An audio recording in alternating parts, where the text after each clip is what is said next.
अस्सलाम वालेकुम and welcome to the show behind the wicket with Moin Khan. मैं हूं आपका होस्ट फैसल इलियास। पाकिस्तान की टीम इंपॉर्टेंट टूर इंग्लैंड और आयरलैंड के बाद तैयार है जिम्बाब्वे के टूर के लिए, जहां पाकिस्तान ने ट्राई नेशन T20 इंटरनेशनल्स खेलने हैं और उसके साथ साथ ODIs भी खेलने हैं। दोनों सीरीज़ के लिए पाकिस्तान का स्क्वाड अनाउंस हो गया है। इस इंपॉर्टेंट खबर पे बात करेंगे और क्रिकेट के हवाले से और भी बहुत सारी बातों पर बात करेंगे। हमारे साथ शो पे हमारे साथ हैं पाकिस्तान के साबिक test cricketer, one of my favourites, Moin Khan साहब। मोइन भाई, शुक्रिया for being on the show. और सबसे पहले हम देखेंगे कि कौन से खिलाड़ी सिलेक्ट हुए हैं फॉर द ट्राई। और right, so there have been some important changes Moin साहब। और सबसे अच्छी बात यह है कि youngsters are getting a lot of chances. और अगर हम इस सीरीज़ की तरफ देखें, Pakistan is the top side. So T20 squad में अगर हम देखें तो बहुत ज़्यादा चेंजेस नहीं है, which is a good sign because we are a top side. और अब हमें ऑस्ट्रेलिया से खेलना है और जिम्बाब्वे से खेलना है। कैसे देखते हैं मोइन भाई जो सिलेक्शन है उसको? आई थिंक ओवरऑल अगर पाकिस्तान की परफॉर्मेंस देखी जाए तो मेरा ख्याल है कि बेहतरीन परफॉर्मेंस है रिसेंट पास के अंदर। जितनी सक्सेस रही है पाकिस्तान टीम की, I think there is no doubt about it कि लाइक T20 में हम नंबर 1 टीम है इस वक्त दुनिया की। ट्राई नेशन खेलने जा रहे हैं एंड देन अगेन वनडे में we are the top team, one of the top team, you know. अच्छी हमारी रैंकिंग है, यंगस्टर्स ने बड़ा ज़बरदस्त परफॉर्म किया है, तो इसकी वजह से मैं समझता हूँ कि बहुत ज़्यादा इस वक्त टीम बन गई है। जिस रीबिल्डिंग फेज से हम जा रहे थे तो मेरा ख्याल है कि उसमें बहुत मुस्बत हमारे पास जितने भी कहना चाहिए कि फीडबैक आया है, यंगस्टर्स की तरफ जो परफॉर्मेंसेस दी हैं बहुत अच्छी हुई हैं। तो इट मीन्स कि आने वाला जो हमारा बड़ा टास्क है जिसके लिए हम सब हमेशा ही रीबिल्डिंग फेज से गुजरते हैं, वो है हमारा world cup.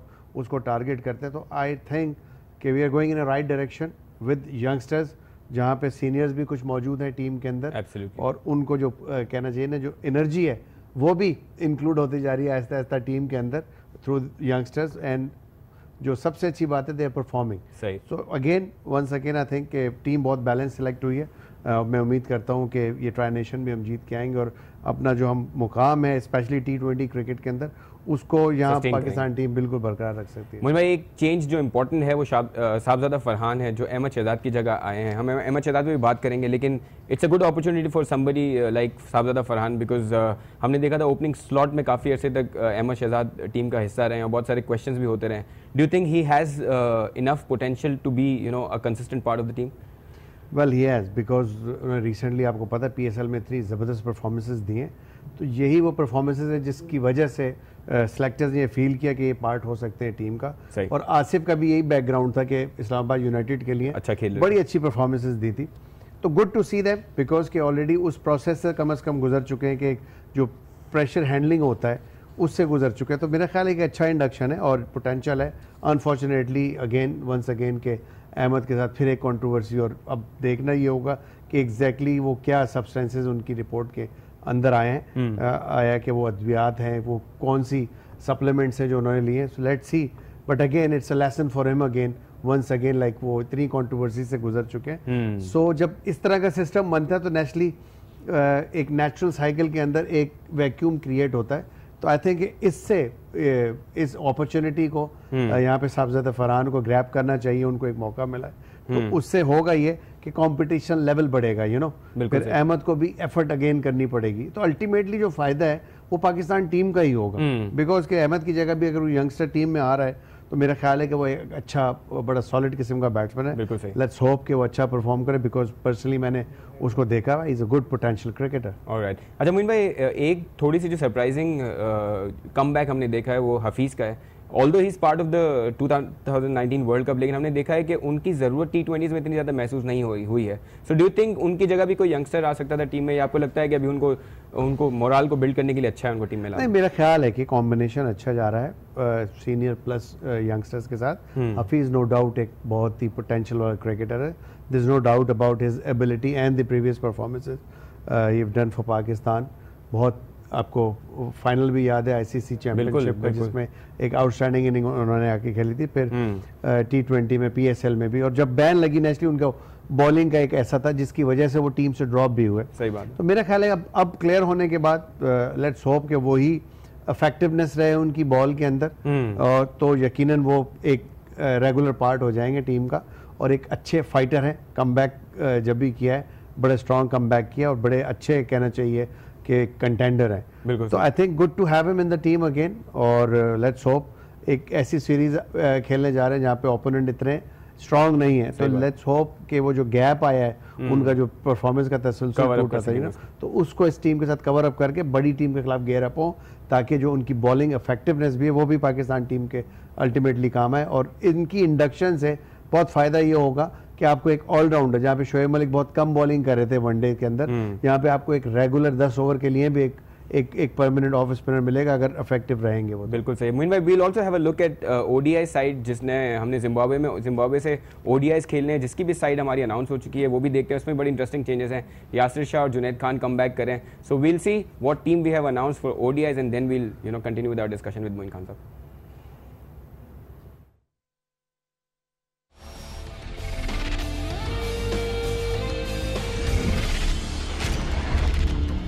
That we have. Fakhar Zaman is there, Mahmoud Haq is there, Mohammad Hafiz, Shoaib Malik, Babar Azam, Asif Ali Moin भाई टीम का हिस्सा बने, जो हमने देखा था अभी तक T20 में चल रहे थे, लेकिन अब ODIs का हिस्सा बने, which is a good sign. हमने देखा है कि उनमें पोटेंशियल है, अच्छा यंगस्टर है। Do you think it's a good thing to have him in the team? Of course, because कि उन्होंने थोड़ा सा अपने आप को प्रूव तो किया है। एट टाइम्स उन्होंने प्रेशर में जाके अच्छी हिट्स मारी हैं। तो हमेशा किसी भी प्लेयर्स का जब पोटेंशियल किसी क्रिकेटर्स को या सिलेक्टर्स को नज़र आता है तो उसको ट्रस्ट करके उसको मौका दिया जाता है, just to put him in the situation जहाँ पे वो अपने आप को बेहतर कर सके या उस एटमॉस्फेयर में एडजस्ट कर सके अपने आप को, ताकि वो पाकिस्तान के लिए अच्छा परफॉर्म कर सके। I think it's a good sign कि इनको वनडे के स्क्वाड के अंदर लिया है, बिकॉज कि इनका नेचर ऐसा है कि ये खेल सकते हैं वनडे क्रिकेट भी। Although most of the time I have seen him in playing T20 format. बिल्कुल सही है। सो यहाँ पे मेरा ख्याल है कि चांस होगा, चूँकि लोअर ऑर्डर बैट्समैन है, मिडिल ऑर्डर आसिफ 6 नंबर पे बड़े आइडियल हो सकते हैं, जहाँ पे हमें ज़रूरत होती है सरफराज के साथ एक ऐसा हार्ड हिटर हो, एक एंड से वो स्ट्राइक रोटेट करे तो दूसरे एंड से एक हार्ड हिटर भी हो, जो कि पिछले काफ़ी अरसे से जब से रज़ाक टीम से गए, मेरा ख्याल है कि ऐसा कोई कंसिस्टेंट हमें ऑलराउंडर मिला नहीं जो कि लोअर डाउन दी ऑर्डर वो पाकिस्तान को जिता सके मैच। सही बात है। सो इनमें पोटेंशियल है पूरा। उनमें इनको हुसैन तलत की जगह प्रेफर किया एक तरह से, और हमने देखा है Hussain Talat is a utility player. Do you think उन दोनों के दरमियान में आसिफ का सेलेक्ट होना is the right choice? I think कि नेचुरली जो रिक्वायरमेंट होगी वो नंबर के हिसाब से यहाँ पे जज की गई होगी सिलेक्टर्स ने, और उसको चूँकि T20 में वो नीचे नंबर्स पे खेल रहा है आसिफ, इसी वजह से उसको प्रेफर किया कि वो ऑलरेडी टेस्टेड है थोड़ा सा इन नंबरों पे, तो मे भी यही वजह होगी उनकी। और वो हैं भी बड़े शॉट्स खेल सकते हैं, बड़ी हिट्स खेल सकते हैं। वेराज अगर आप हुसैन को देखें तो वो थ्रू आउट अपना कैरियर स्टार्ट नंबर 3 पे किया उन्होंने, तो maybe one of the reason के उनको लो डाउन के इस वजह से। Yasir Shah making come back in the side. Junaid Khan हमने देखा है चैंपियंस ट्रॉफी जब हमने जीती थी, he was one of the key players for Pakistan team. Do you think those two inclusions are also very important? Well of course, because जैसे मैंने कहा कि जिम्बाब्वे ओपोनेंट है और जिम्बाब्वे इतनी स्ट्रॉन्ग टीम नहीं है, क्योंकि जब किसी भी टॉप प्लेयर्स का गैप आता है उसके लिए बड़ा मुश्किल होता है किसी एकदम बड़ी टीम के खिलाफ आके, क्योंकि बड़ा प्रेशर होता है you know. So at least in players को जो कि हमारे प्रीवियस पास्ट के अंदर रेगुलर प्लेयर्स है you know, so regular players को आपको थोड़ा सा एज देना चाहिए।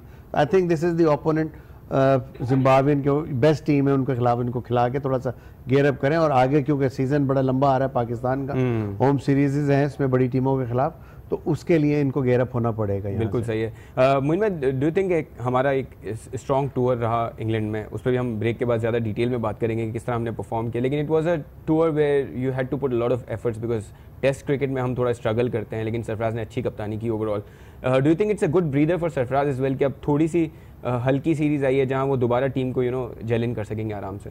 आई थिंक जो कंडीशंस थी इंग्लैंड के अंदर, सबने देखा कि बहुत ज़्यादा क्रिटिक्स बात कर रहे थे कि पाकिस्तान टीम जो है वो बहुत बुरा खेलेगी या रिजल्ट जो है पाकिस्तान के अगेंस्ट आएंगे। I think they perform reasonably well. Fortunately first match के अंदर इंग्लैंड के कप्तान ने गलती की, और अनफॉर्चुनेटली सेकंड टेस्ट में हमने गलती की टॉस जीतने के बाद, जो डिसीजन हुआ दोनों तरफ से, बट अल्टीमेटली उसका फ़ायदा एक में इंग्लैंड को हो गया और एक में पाकिस्तान को हो गया। बट ओवरऑल अगर जायज़ा लिए पूरी सीरीज़ का, मेरा ख्याल है कि पाकिस्तान की जो एक्सपेक्टेशंस थी वो बहुत अच्छी रही हैं। आई थिंक यंगस्टर्स ने जिस तरह परफॉर्म किया, बाबर आजम खेले एंड देन फ़हीम अशरफ का डेब्यू हुआ, आई थिंक इन लड़कों ने नजर आए। फिर टेस्ट मैच में शादाब की बॉलिंग देखी, वो भी बेहतर बॉलिंग थी। आई थिंक कि ओवरऑल मौका दिया यंगस्टर्स को, यंगस्टर ने अपनी एफर्ट की है यू नो, तो ये चीज़ अच्छी है कि कम से कम एफर्ट नज़र आ रही है, और जब आप एफर्ट फुल सिंसियरिटी और डिटर्मिनेशन के साथ करते हैं तो रिजल्ट आपके हक में आते हैं।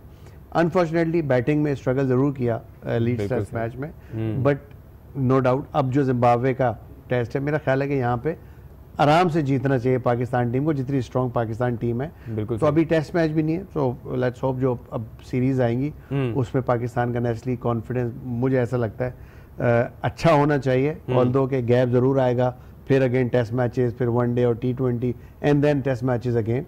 So let's hope for the best, but जो टीम है राइट डायरेक्शन पे जा रही है, जेल इन हुई है, सबसे अच्छी बात है।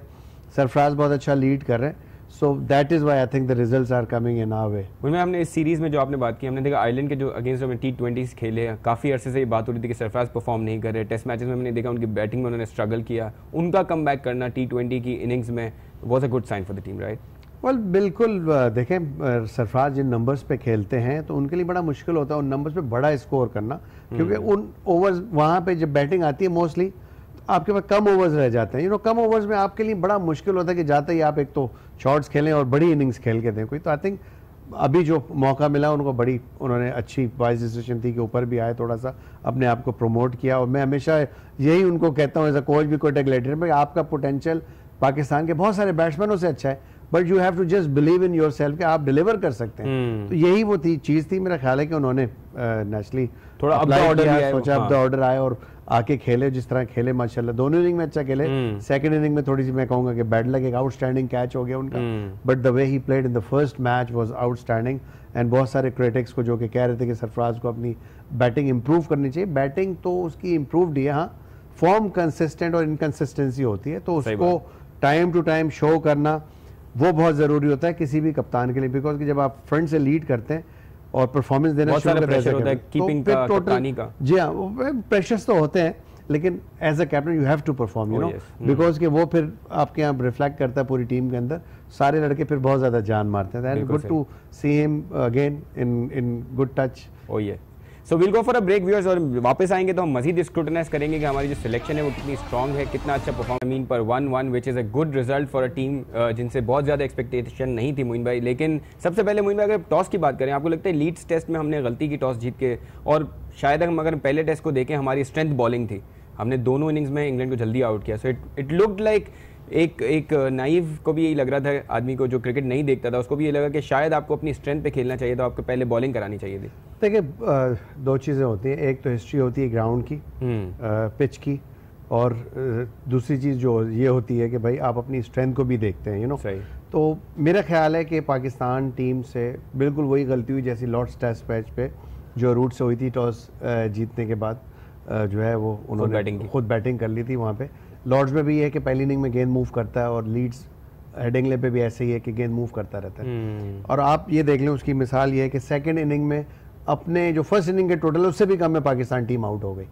तो इतना थोड़ा बहुत होमवर्क ज़रूर होना चाहिए था। मेरा ख्याल है कि गलती हुई है, उसको एक्सेप्ट करना चाहिए। ऑल्दो कि फिजिकल आप देखते हैं, पिच आपको नज़र आ रही होती है देखने में कि बहुत अच्छी पिच है, इस पर बहुत अच्छा होगा, लेकिन एक हिस्ट्री भी जो है वो मैटर करती है। हेडिंगले हमेशा से मशहूर है कि गेंद मूव होता है वहाँ पे, स्विंग होता है वहाँ पे, और थ्रू आउट होता है।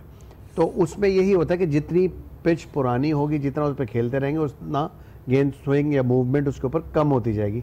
तो पाकिस्तान से मैं समझता हूँ कि इस मौके पे गलती हुई कि उन्होंने पहले टॉस जीत के बैटिंग कर ली। वहाँ पे सरफराज ने आखिर तक एक्सेप्ट नहीं किया, उन्होंने पोस्ट मैच में भी ये बोला कि हमने टॉस जीत के तो सही डिसीजन लिया था, but we didn't perform well. ये बात आपकी बिल्कुल ठीक है। देखें एक्सेप्ट उनको फिजिकली देखें, ऐसा 99 वर्ल्ड कप में भी हमारे साथ हुआ, तो मैं वाइस कप्तान था, वसीम भाई कप्तान थे, बड़ा फ्लैट पिच था, 2 दिन से बारिश हो रही थी, हमने वहाँ बैटिंग कर ली थी, बैटिंग के लिए परफेक्ट कंडीशंस थी, और पूरे मैच में कोई ऐसा बहुत स्विंग भी नहीं हुआ, अपनी गलतियों से आउट हुए, 2 डिसीजन हमारे अगेंस्ट हो गए, हम 132-30 रन पे आउट हो गए ऑस्ट्रेलिया के खिलाफ फाइनल के अंदर। इसके बाद बहुत सारे लोगों ने क्रिकेट देखना भी छोड़ी लोगों ने, लेकिन हमने एक्सेप्ट नहीं किया उस डिसीजन को, बिकॉज के वो वाकई फिजिकल नजर आ रहा था कि यहाँ पे बैटिंग करना जो है वो बड़े मैच में आप पहले बैटिंग करके अंडर प्रेशर लेते हैं, बिल्कुल अंडर प्रेशर रहते हैं। तो आई थिंक थोड़ी सी गलती हुई है, मानना ना मानना अलग बात है, but back of the mind realise जरूर करता है इंसान। फ्रंट पे दुनिया के सामने भले ना माने, लेकिन जो वाइज लोग होते हैं वो समझदारी का मुजाहरा करते हैं, बैक ऑफ द माइंड उनके होता है जरूर है,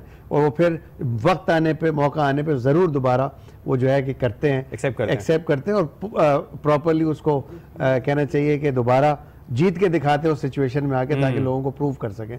इसी तरह 1987 में इमरान भाई की मिसाल है, आपको याद है जब वो टॉस करने गए थे, एक बड़ी ज़बरदस्त टाइगर की उन्होंने शर्ट पहनी हुई थी, और वही शर्ट उन्होंने फाइनल वाले दिन भी जब टॉस करने गए तो पहनी हुई थी। तो वो अपने आप को उन्होंने प्रिपेयर किया हुआ था कि यार मैंने प्रूव करना है। हम हारे थे और अपने मुल्क में हारे थे ऑस्ट्रेलिया से, आपको याद होगा 1987 में। तो वो उस दिन से उन्होंने सोचा हुआ था कि मैंने प्रूव करना है दुनिया को रॉन्ग, कि मैंने सही डिसीजन किया था या वो, और एग्जैक्टली वही हुआ और खेल गए थे। तो हैं कुछ टेक्निकल फॉल्ट्स हैं, आई थिंक ओवरकम करना पड़ेगा। फिर अगर आप उसके बाद दूसरे मैचेस देख लें, आयरलैंड के खिलाफ भी टेस्ट मैच अच्छा जीता पाकिस्तान ने, एंड देन T20 अच्छे खेले, T20 अच्छे खेले, तो अपने आप को प्रूव किया। अच्छा मोइन भाई, आपने अब्बास की बात की, 8 विकेटें पहले टेस्ट में और दूसरे टेस्ट में ही looked completely out of sorts. हमें लगा कि इंग्लैंड ने वर्कआउट कर लिया उन पे, बटलर जो है वो बाहर निकल के खेलना शुरू हो गए। सो डू यू थिंक कि इंग्लैंड ने सेकंड टेस्ट के लिए ज़्यादा अच्छी प्रिपरेशन की, लेकिन पाकिस्तान थोड़ा सा शायद कंप्लेसेंट हो गया and we didn't work it out well, जिसकी वजह से हम लीड। देखिए, कंप्लेसेंट आप हो जाते हैं, उसकी वजह ये होती है कि जब आपके अंदर से वो एक फेयर निकल जाता है, यार हम सीरीज तो नहीं हार सकते, ज़्यादा से ज़्यादा क्या होगा, यही सोच का फ़र्क है। अगर ये सोच होती यार हम एक तो जीत गए, हम 2-0 मार के जाएंगे इंग्लैंड को, तो फिर आपकी सोच अप्रोच डिफरेंट हो जाती है। कंप्लेसेंसी आती है उस वक्त जब आप थोड़ा सा रिलैक्स होते हैं, यार अब हार तो नहीं सकते, फेस सेविंग हो गई, सो यही फ़र्क होता है कि एक टॉप क्लास कप्तान या प्लेयर के अंदर, कि वो बहुत डिटर्मिन्ड होते हैं, और वो डिटर्मिन्ड होते हैं कि हमने जीतना है। और फिर जब एक दफ़ा किसी को काबू कर ले, हमने तो ये अपने बड़ों से सीखा है कि फिर छोड़ना नहीं चाहिए उस टीम को। अनफॉर्चुनेटली गलती हुई, मेरा ख्याल है कि टॉस वाज द वाइटल। मुझे बहुत सारे व्यूअर्स ने हमारे सवाल किया है कि आप इमामुल हक की परफॉर्मेंस के बारे में ज़रूर मोइन भाई से पूछें। Do you think he is someone who deserved this spot and he perform to his potential? आपको लगता है कि अच्छी परफॉर्मेंस? देखिए, पोटेंशियल उसके अंदर है, कंडीशंस में अडॉप्ट करना मुश्किल होता है नए यंगस्टर्स के लिए स्पेशली। जितने भी यंगस्टर्स बैट्समैन ने परफॉर्म किया, उन्होंने लो डाउन दी ऑर्डर परफॉर्म किया जहाँ बॉल पुरानी रहती, बट पहले टेस्ट मैच में आप देखें उसने फिनिश करके मैच हम जीते भी, अच्छी आयरलैंड के अगेंस्ट परफॉर्म किया, और दो के उस कंडीशन के अंदर भी गेंद बहुत हिल रही थी। यहाँ सिर्फ बॉलर की क्वालिटी, टीम का फर्क था, नाम का बड़ा इंग्लैंड के खिलाफ वो परफॉर्म नहीं कर सके, बट पोटेंशियल मौजूद है, फॉर्म किसी वक्त भी आ जा सकती है। तो ये कहना कि नहीं ये प्लेयर ही ऐसा नहीं है, ऐसी बात नहीं है, पोटेंशियल है। दूसरे क्रिकेटर्स में भी पोटेंशियल है, यंगस्टर्स के होने से थोड़ी एनर्जी आती है टीम के अंदर। हमने देखा इब्तिसाम बाहर हो गए, it's good for Pakistan ultimately कि आपको परफॉर्मेंस चाहिए, और प्लेयर्स को अपने आप को रिटेन करने के लिए टीम में परफॉर्मेंस ही देनी पड़ेगी, बिकॉज के somebody is waiting outside, to come in, step in। Moin भाई, सीनियर बैट्समैन की बात करें जिन पे शायद हम सबसे ज़्यादा रिलाई कर रहे थे, उनमें असद शफीक हो गए, अजहर अली हो गए, मतलब हम ये समझ रहे थे कि दीज आर द प्लेयर्स जो आपको मुश्किल वक्त में आपकी क्रीज पे खड़े रहेंगे, लेकिन हमने देखा कि दोनों टेस्ट मैचेस में, पहले टेस्ट मैच में हमने देखा कि लोअर डाउन द ऑर्डर आपको हसन अली और इनकी बैटिंग से आपने फ़ायदा उठाया, लेकिन दोनों आपके जो सीनियर प्लेयर्स हैं दे कुडंट परफॉर्म। और like as far as Asad is concern, I think Asad की एवरेज परफॉर्मेंस थी। अनफॉर्चुनेटली बहुत अरसे के बाद मैंने देखा कि अजहर अली को इस फॉर्मेट के अंदर टेस्ट मैच में फ्लॉप होते हुए, स्ट्रगल करते हुए, और ये भी नहीं कि 20-30 में जाके या 40 में आउट हो रहे हो, इनिशियली आउट हो गए, तो which is acceptable for certain extend, as a cricketer मैं उसको एक्सेप्ट करता हूँ, बिकॉज के पास में बहुत परफॉर्म किया हुआ है। तो ऐसी अच्छी बुरी फॉर्म हो जाती है प्लेयर की, no doubt about his abilities and the performance he done it before for Pakistan, especially in test cricket, तो वो हम तो नहीं भूल सकते। सो टेक्निकली वो ठीक है, बट इतनी ज़्यादा तशवीशनाक परफॉर्मेंस ख़राब उनकी नहीं है, बिकॉज के वो अर्ली ऑन ही आउट हो गए अच्छी ball. I mean the true spirit of the game, very unfortunate कि इस तरह की चीज़ें होती हैं, और गेम के साथ साथ आपका मुल्क भी जो है इसमें फिर तमाम नेशन सफ़र करता है। तो I think it's time for everyone to wake up and learn from not to do. बिल्कुल, ऑफ कोर्स। मोइन भाई, as a captain you have been Pakistan captain, आपको लगता है कि ऐसा प्रेशर होता है कि आप अगर बिकॉज इस सीरीज से पहले बिल्डअप ये था कि Sri Lanka has the opportunity to win the test series first time in West Indies, so आपको लगता है कि पहला टेस्ट हारने के बाद इतना प्रेशर आ जाता है कप्तान पे कि आपने वेस्ट इंडीज़ जैसी टीम से आप हार गए? देखिए, हर तरह के प्रेशर होते हैं, और हमारे भी प्रीवियसली ऐसे प्लेयर्स ने इस तरह की चीज़ें की हुई हैं जो बड़ी ऑब्वियसली हुई, और फिर बैन लगे, उनके ऊपर फाइन्स हुई। नेचुरली आपके जहन में आता है एज अ कैप्टन कि आपने जीतना है, किसी भी तरीके से जीतना है, बट ये तरीका नहीं है। अपनी स्ट्रेंथ पे जीतें, आप अपनी टीम के अंदर स्ट्रेंथ लें। जब आप एज अ कैप्टन ही चीट करेंगे तो आप टीम को क्या मैसेज दे रहे हैं? इट मीन्स कि you are destroying your team basically, कमजोर कर रहे हैं अपनी टीम को, रादर देन के स्किल के ऊपर आप जीत के दिखाएं। आप नेगेटिव टैक्टिक्स इस्तेमाल करके जीतना चाह रहे हैं तो आपकी टीम उस लम्हे में, यानी उस कहना चाहिए स्पैन के अंदर तो शायद कामयाब हो जाए, बट लॉन्गर रन के अंदर तो आप वैसे ही रहेंगे ना, फिर स्ट्रांग नहीं होंगे। बिल्कुल सही। तो ये अप्रोच के ऊपर डिपेंड करता है। अगर अच्छा कैप्टन है और वो सोचता है और उसका विजन है कि मैं अपनी टीम को हर कंडीशंस में खिला के नंबर 1 पे लेके जाना, तो टॉप टीम, क्योंकि उसके लिए बड़ी सैक्रिफाइसेस, बड़ी प्लानिंग और बड़ा स्ट्रांग हेडेड होना चाहिए कप्तान को। तो ये अप्रोच होगी तो टीम आपकी लॉन्गर रन में नंबर 1 या टॉप रैंकिंग में आएगी। बट जब ये इस तरह की आप चीजें इस्तेमाल करते हैं तो जो कि नेगेटिव टैक्टिक्स हैं, तो आप इट शोज कि आप अपनी टीम को खुद ही कमजोर कर रहे हैं, उनकी जो एक्चुअल एबिलिटी उसके ऊपर काम नहीं कर रहे, और नेगेटिव टैक्टिक्स के तौर पे आप उनको यूज करके आप किसी टीम के खिलाफ जीत रहे हैं। बिल्कुल सही। तो जो प्रीवियसली हुआ हमने बहुत दफा देखा, हो चुका। आई थिंक इट्स टाइम अगेन, मैं कहूँगा कि लोगों को जो स्पेशली प्रोफेशनल्स हैं उनको सोचना चाहिए कि गेम को ख़राब ना करें, गेम को ख़राब ना करें, क्योंकि गेम ख़राब होगा तो यंगस्टर चाहे वो उनकी कंट्री क्यों, हमारी कंट्री क्यों, या दूसरे ममालिक क्यों, सही है, वो गेम से दूर होना शुरू हो जाएंगे फिर तो इसको बचाने के लिए, इसको बिल्डअप करने की, इस क्रिकेट गेम ऑफ क्रिकेट को जिसके इतने ज्यादा फॉलोअर्स हैं, तो इन चीजों का इस्तेमाल ना किया जाए तो बहुत ज्यादा अच्छा। और मुन भाई एक इस आखिरी बात पे हम शो खत्म करेंगे कि हम पाकिस्तानी टीम को अगर श्रीलंका से कंपेयर करें, हमने देखा है कि श्रीलंका की टीम काफ़ी अर्से से रिहेबिलिटेशन प्रोसेस में है, और हमारे जब से उनके संगकारा और जयवर्धने जैसे प्लेयर्स गए, they have not been able to come up with any bigger wins. लेकिन कंपैरेटिवली अगर पाकिस्तान को देखा जाए, हम बहुत सारे रिहेबिलिटेशन के फेसेस से गुजरे हैं, लेकिन जिस तरह सरफराज अब कप्तानी कर रहे हैं, हमने टेस्ट मैचेस में भी प्रूव किया, हम T20 में टॉप रैंक्ड हैं, ODIs में हमने अच्छी परफॉर्मेंसेस दी। So these are the good signs for Pakistani team, और लोगों को, हमारी आवाम को थोड़ा सा ब्रीदर आना चाहिए, थोड़ा सा सुकून होना चाहिए कि हमारी टीम अच्छा परफॉर्म करिए। So we'll talk about cricket much more, we'll see you tomorrow as well. Moin भाई का शुक्रिया करेंगे शो पे आने के लिए। मोइन भाई, कल दोबारा आपसे मुलाकात होगी, व्यूअर्स आपसे भी मुलाकात होगी दोबारा। Keep watching Aaj news, we'll see you tomorrow.